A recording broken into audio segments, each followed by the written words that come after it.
नमस्कार दोस्तों। Horror high में आप सभी का स्वागत करता हूं। दोस्तों, आप लोगों ने काले जादू के बारे में तो सुना ही होगा कि ब्लैक मैजिक, जो कि बंगाल में या बांग्लादेश में इन सब जगहों पे बहुत ज़्यादा होता है। लेकिन आजकल ब्लैक मैजिक बहुत सारी जगहों पे होने लगा है और ये बहुत ज़्यादा पॉपुलर भी हो रहा है। तो इसी से जुड़ी हुई आज मैं एक स्टोरी आप लोगों के लेके आया हूँ, जो कि आप सुनकर आपको बहुत ज़्यादा शौक लगेगा। इस कहानी को पूरा सुनिएगा। और स्टोरी शुरू करने से पहले मैं आप सभी से कहना चाहता हूँ कि अगर आपके पास भी ऐसी कोई स्टोरी है तो मेरे व्हाट्सएप नंबर, जो कि मेरे अबाउट सेक्शन में है, वहाँ पर जाकर आप मुझे भेज सकते हैं। आज की कहानी मोहित यादव की है। मोहित बचपन से ही बहुत खेलने कूदने वाला लड़का था और हमेशा अपने शरीर पर ध्यान देता। और जैसे होते नहीं लड़के जो खेलते हैं बाहर, ज़्यादा पढ़ाई पे उसका ज़्यादा फोकस नहीं था, वो शरीर से भी अच्छा खासा था और वो खेल कूद में बहुत आगे रहता था। बचपन से ही कबड्डी खेलना, क्रिकेट खेलना, गिल्ली डंडा या इन सब तरह के सारे गेम वो खेलता था।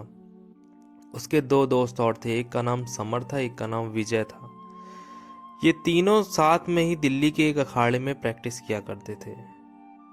समर और विजय जो थे वो ठीक थे, लेकिन जो ये था मोहित, ये बहुत अच्छा, इसकी बॉडी वॉडी इन दोनों से ज़्यादा अच्छी थी और ये बहुत अच्छी रेसलिंग करता था। और ये इन तीनों में सबसे अच्छा ये था और ये प्रैक्टिस करता अच्छा, और इसका पूरा नाम हो गया था कि मोहित यादव पहलवान, मोहित यादव पहलवान। पूरी रेसलिंग में सब लोग इसको अच्छा खासा, ये एक उभरता हुआ नया खिलाड़ी बन रहा था। तो ये लोग जो है प्रैक्टिस करते थे, लेकिन संडे के दिन ये लोग घूमने जाते थे और संडे के दिन ये लोग पार्क जाते थे, मूवी देखने जाते थे और अपने फ्रेंड्स के साथ इधर उधर घूमते थे। तो इसी संडे आने वाले दिन संडे पड़ा और ये दोनों तीनों घूमने गए। जो समर था और जो विजय थी, समर का एक शॉर्ट नाम सैम है, मैं उसको सैम बुलाऊंगा, ठीक है। तो जो सैम और विजय थी, इन दोनों की गर्लफ्रेंड थी और ये दोनों पार्क में अपनी गर्लफ्रेंड के साथ बिजी हो गए। मोहित की कोई गर्लफ्रेंड नहीं थी और वो अकेले ही बैठा हुआ था। तो इसको एक लड़की दिखाई दी आकर और इसके पास आकर बैठ गई और बात करने लगी। कहने लगी, आप हर संडे को यहाँ आते हो ना? मैंने तुम्हें कई बार नोटिस किया है कि आप यहाँ पर आते हो। तो मोहित ने बोला, जी हाँ, मैं आता हूँ यहाँ रिलैक्स करने के लिए, अपने दोस्तों के साथ आता हूँ थोड़ा बहुत घूमने फिरने। दोनों ऐसे बात ही कर रहे थे, तब तक लड़की ने उस वहीं पर एक पास में ही एक जूस वाला खड़ा था, उससे कहा कि जूस देना। तो वो जो जूस वाला था वो लड़की के लिए और मोहित के लिए, दोनों के लिए जूस लेकर आ गया। मोहित थोड़ा सा सोचने लगा कि अरे ये कौन लड़की है, मैं इसे जानता ना पहचानता। दोनों में ऐसे बातचीत होने लगी, हाल चाल होने लगा। तो मोहित से उसने पूछा, आप कहाँ से हो? तो उसने बताया, मैं दिल्ली में इस समय रेसलिंग कर रहा हूँ, लेकिन प्रॉपर मैं हूँ हरियाणा से। उस लड़की ने भी बताया अपने बारे में सब चीज़, बातचीत हुई, दोनों की बातचीत होने लगी। ये इन लोगों की पहली मुलाकात थी। इसके बाद ये बहुत ज़्यादा अच्छे फ्रेंड बन गए दोनों। लड़की का नाम नेहा था। नेहा और मोहित दोनों बहुत अच्छे फ्रेंड बन चुके थे और जो इनके दो दोस्त थे सैम और विजय, वो अपनी गर्लफ्रेंड के साथ बिजी हो जाते और मोहित और नेहा दोनों आपस में बात करते करते रहते। अब ये हर संडे को पार्क में आकर मिलने लगे और इन दोनों ने एक दूसरे का नंबर भी एक्सचेंज कर लिया था। नंबर एक्सचेंज करने के बाद नेहा रोज मोहित के पास फोन करती थी और दोनों में अच्छी खासी बातचीत होने लगी और इनका एक रिलेशनशिप सा बनने लगा। लेकिन मोहित को कुछ समझ में नहीं आ रहा था। उसने सोचा कि यार मेरी रेसलिंग ख़राब ना हो जाए, मेरा ध्यान लड़की पर होता जा रहा है, मेरी पहलवानी ख़राब हो जाएगी। तो उसने बात करने बंद करने की कोशिश की, लेकिन जो नेहा थी वो बार बार फ़ोन करे कि तुम मुझसे बात नहीं करते हो, मैं तुम्हारे लिए इतना परेशान रहती हूँ लेकिन तुम्हें मेरी कोई परवाह ही नहीं है, ऐसा वैसा बोल के वो मोहित को बहलाती फुसलाती रहती थी। और मोहित को भी लगा यार ये लड़की अच्छी है, ये उस तरह की लड़की नहीं है। वो जो नेहा थी वो मोहित के लिए हमेशा सपोर्ट करती थी हर चीज़ में, वो हर चीज़ में सपोर्ट करे। कोई भी काम करना हो तो मोहित उस नेहा से पूछने लगता था कि मैं ऐसा कर लूँ, मैं ऐसा कर लूँ। मतलब दोनों अब बहुत ज़्यादा गहरे रिलेशन में आ चुके थे और दोनों में बातचीत अब अच्छी खासी बढ़ चुकी थी। दोनों हर संडे को मिलने लगे थे। तो दोनों ने एक दूसरे के परिवार के मामले में, फैमिली के बारे में पूछना शुरू किया। तो मोहित ने पूछा तुम्हारे घर में कौन है? तो नेहा ने बताया कि मेरे घर में मेरी मम्मी है जो मेरे साथ रहती हैं और वो डॉक्टर हैं। तो मोहित सुन के उसको बहुत सुनकर अच्छा लगा कि अरे वाह, डॉक्टर हैं, क्या बात है यार, मम्मी डॉक्टर हैं, तब तो बहुत अच्छी बात है। तो उसने बोला नहीं, मेरी मम्मी वो वाली डॉक्टर नहीं है, मेरी मम्मी आयुर्वेद का इलाज करती है, मतलब एक देसी डॉक्टर है। तो मोहित ने कहा अरे क्या बात है, तब तो मेरे लिए बहुत अच्छा है, क्योंकि मुझे कभी कभी चोट वोट लग जाती है रेसलिंग करते समय, तो मैं तुम्हारी मम्मी मेरा इलाज कर देंगी। तो दोनों ने इस बात पे हामी भरी और सब कुछ ठीक ठाक चल रहा था। अच्छा, एक बात मैं आप लोगों को बताना भूल गया, जो ये नेहा थी ना, जब भी हर संडे को मोहित से मिलने आती थी तो ये इसके लिए एक प्रसाद लेकर आती थी हर संडे को। और ये ना चाहते हुए उस प्रसाद को खा लेता था, और जैसे लड्डू या कोई ऐसी चीज जो हर बार हर संडे को वो लेकर आती ही थी। और वो हर बार उसको जब भी उसे मिले तो वो प्रसाद दे उसको कि लो ये तुम खा लेना, भगवान का प्रसाद है, भगवान का प्रसाद है। और ये भी उसके लिए कुछ ना कुछ लेकर आता रहता था, लेकिन वो हर संडे को प्रसाद जरूर लेकर आती थी। और जब भी मिले बोले ये मंदिर का प्रसाद है और ये बहुत अच्छा होता है, तुम्हारे लिए बहुत अच्छा है, मतलब ये तुम्हें सारी चीज़ों से बचाएगा।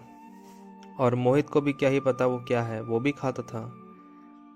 तो एक दिन नेहा ने बोला कि मेरी मम्मी ने तुम्हें मिलने के लिए बुलाया है, चलो तुम मेरी मम्मी से मिल लो।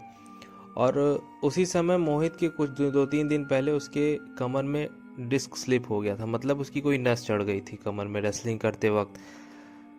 तो उसने भी सोचा हाँ ठीक है, मैं नेहा की मम्मी से इलाज करवा लूँगा और सब कुछ ठीक हो जाएगा।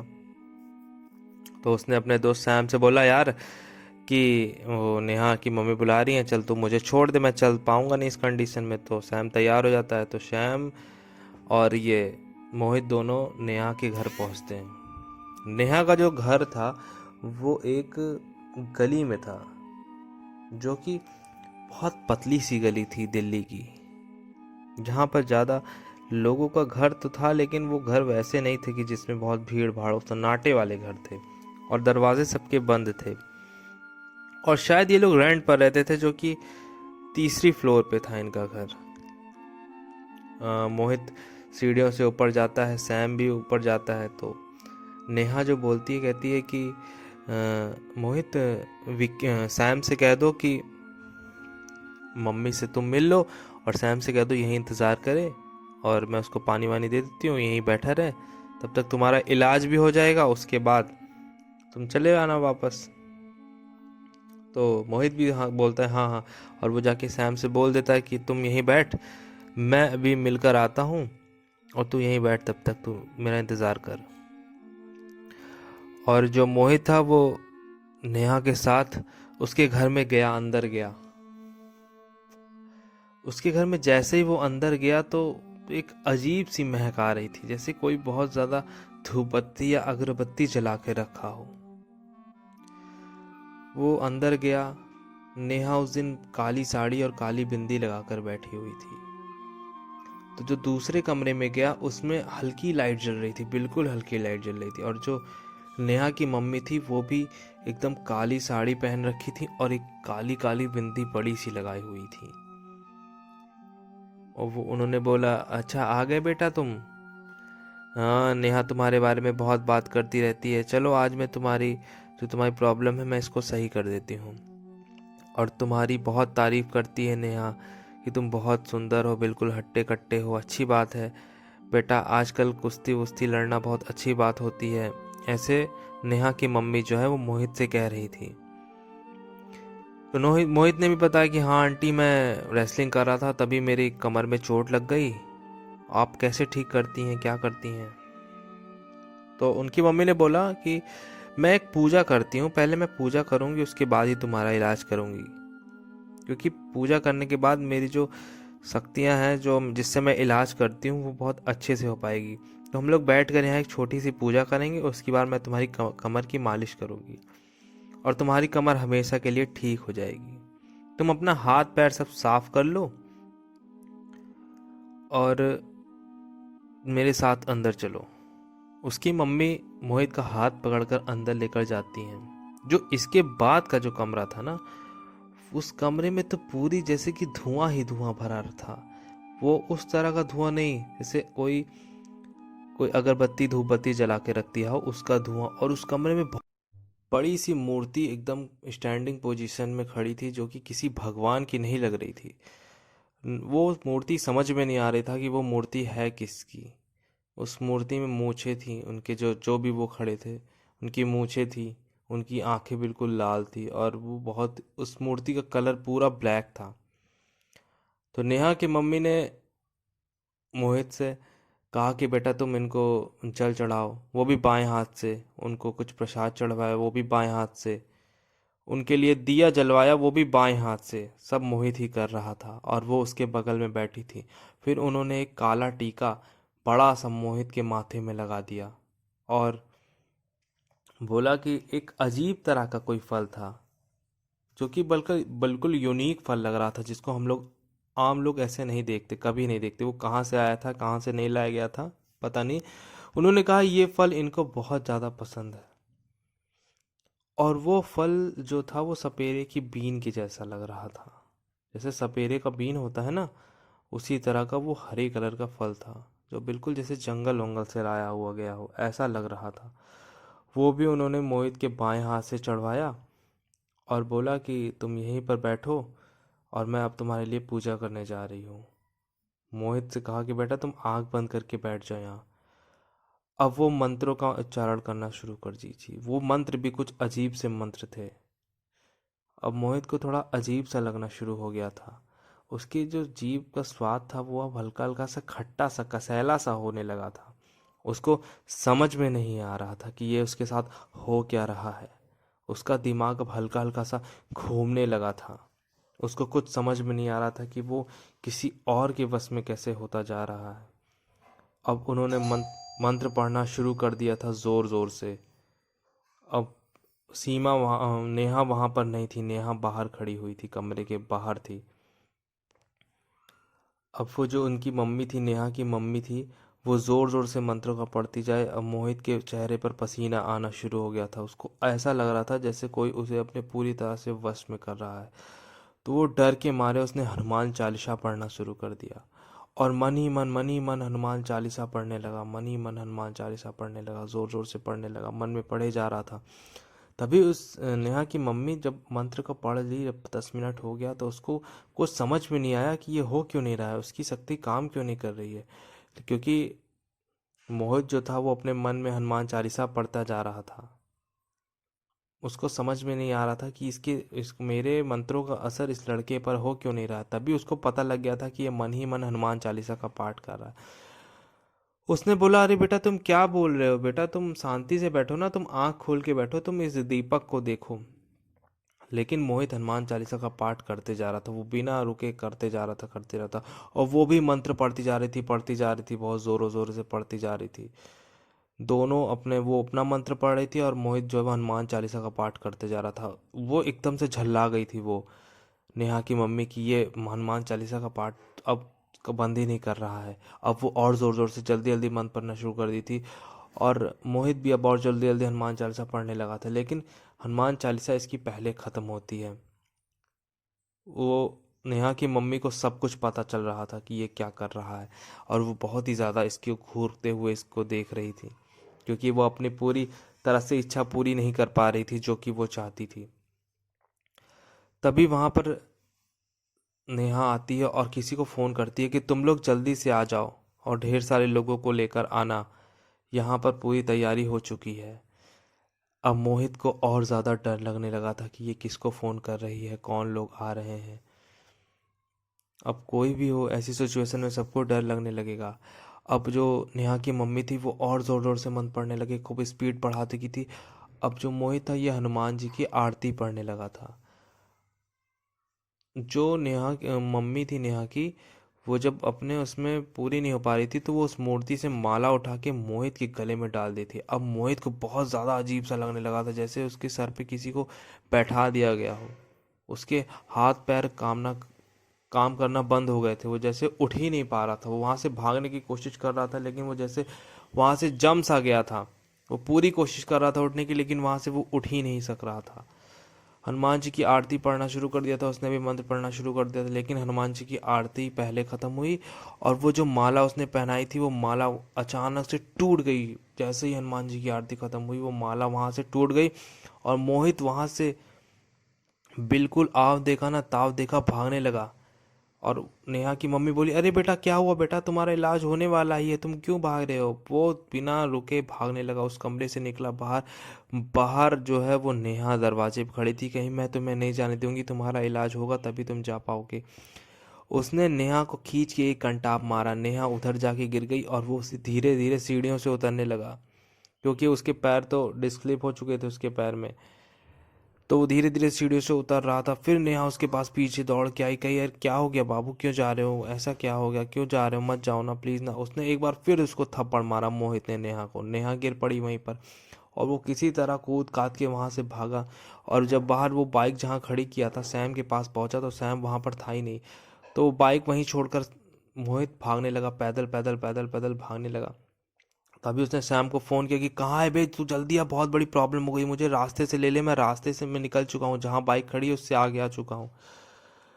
अब मोहित सोच रहा था कि अगर हम और सैम दो ही लड़के हैं, अगर एक दो या दो तीन लोग आ जाएंगे तो हम संभाल लेंगे, लेकिन अगर सात आठ लोग आ गए तो प्रॉब्लम हो जाएगी। ये दोनों भागने लगे।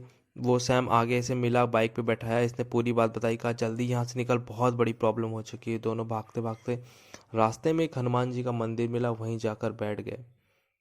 और ये हनुमान जी के मंदिर में जैसे गया इसको थोड़ा सा अच्छा लगने लगा। तभी वहीं पुजारी जी आ गए, उन्होंने बोला, ये तो कौन हो तुम, और ये काला टीका लगा के हनुमान जी के मंदिर में कहाँ घुस गए हो, और तुम ऐसे कैसे यहाँ अंदर चले आए हो, बाहर निकलो यहाँ से। मोहित ने पुजारी जी को सारी बात बताई कि मेरे साथ ऐसा ऐसा हो रहा था, ऐसा ऐसा प्रोसेस करा जा रहा था, मेरे गले में माला पहना दी गई थी। तो पुजारी जी ने बोला, बेटा वो लोग तुम्हारी बलि देने की फिराक में थे, उनको ऐसे ही हट्टे कट्टे लोग चाहिए होते हैं जिससे वो अपने शैतान को खुश कर सकें। तुम बहुत ही किस्मती थे कि बजरंगबली की कृपा तुम्हारे ऊपर थी और तुम वहां से जिंदा बचकर चले आए, नहीं तो वो आज तुम्हें बेहोश करके तुम्हारी बलि दे देते और अपने शैतान को खुश करते। ऐसा बहुत ज़्यादा हो रहा है आजकल। पंडित जी ने मोहित को प्रसाद खिलाया। अब उसके जो जीभ का स्वाद जो खट्टा कसैला था वो अब मीठा हो चुका था। अब सब नॉर्मल हो चुका था और मोहित अपने घर पर गया, सारी बात सबको बताई, अपने घर परिवार सबको बताई। और उस दिन के बाद से नेहा का नंबर ब्लॉक मार दिया। और उसके बाद में वो चेक करने गया था अपने कई दोस्तों के साथ कि वो लड़की और उसकी मम्मी कहाँ गई, लेकिन वहाँ पर ताला लगा हुआ था। अब वो दोनों वहाँ से भाग चुके थे। उसने अपने घर पे सारी बात बताई, उसकी मम्मी पापा ने सबने उसका अच्छे से इलाज करवाया मेदांता हॉस्पिटल में। और उसकी जो प्रॉब्लम थी वो डिस्क की थी, वो ठीक हो गया। फिलहाल तो वो रेसलिंग का अब कोच बन चुका है, अब रेसलिंग नहीं करता। और उसने ही मुझे ये कहानी लिख के भेजी। दोस्तों तो आज की कहानी आपको कैसे लगी, अगर आपके पास भी ऐसे ही कोई कहानी, दिलचस्प स्टोरी, कोई आपके साथ रियल इंसिडेंट हुआ हो तो आप मुझे मेरे व्हाट्सएप नंबर पे भेज सकते हैं जो कि मेरे अबाउट सेक्शन में है। मिलते हैं एक नई कहानी के साथ, तब तक आप सभी का दिन शुभ हो।